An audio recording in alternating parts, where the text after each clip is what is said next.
Professor Sarah is back with some knowledge. Hi, I'm Sarah and I have ADHD.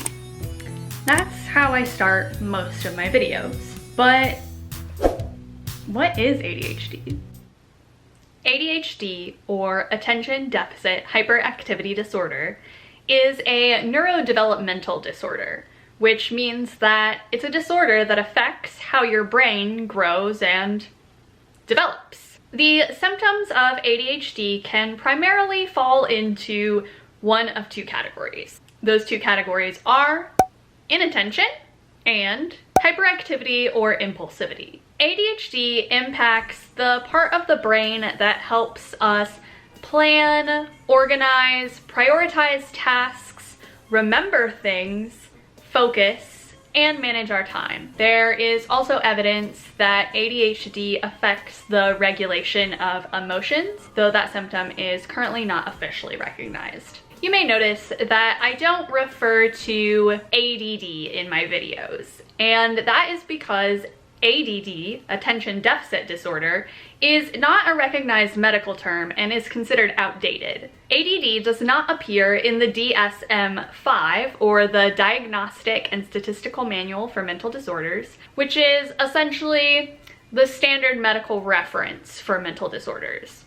Everyone is different, which means that not everyone with ADHD is going to have the same symptoms.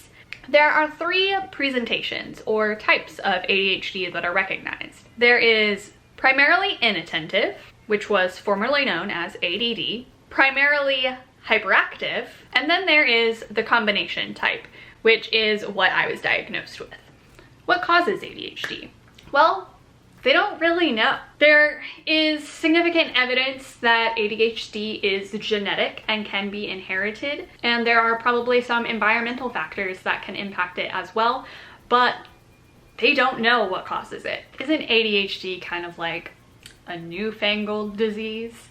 No, actually the first mention of ADHD is from 1902. And disorders with similar symptoms have been described since the late 1700s. While ADHD has undergone several name changes throughout that period of time, scientists have known about it for a long time.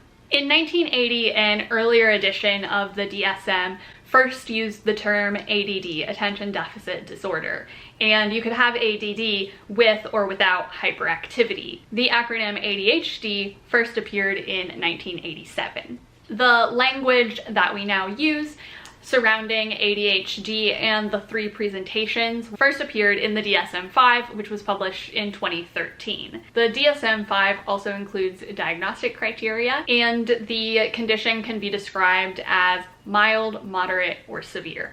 How does someone get diagnosed with ADHD? The DSM-5 outlines the criteria. There's not one test for ADHD. Instead, if you are a child, you have to present 6 of the symptoms that are outlined in the DSM-5, and to get diagnosed as an adult, you have to display 5 of the symptoms. These symptoms have to be present for at least 6 months, and they have to be inappropriate for your developmental level. In addition, symptoms of either being hyperactive/impulsive or inattentive need to have started presenting themselves before you were 12 years old, and these symptoms have to impact your life in at least 2 settings. So that could be at home and at school, for example. Also, in order to be diagnosed with ADHD, the symptoms can't be better explained by some other disorder.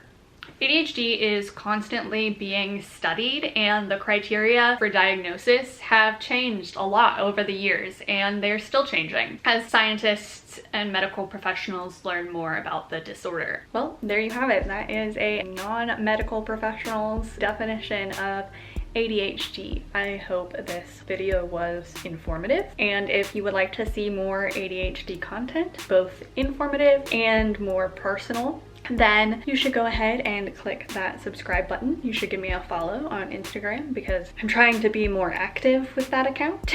Thanks for hanging out with me. Hope you have a good one.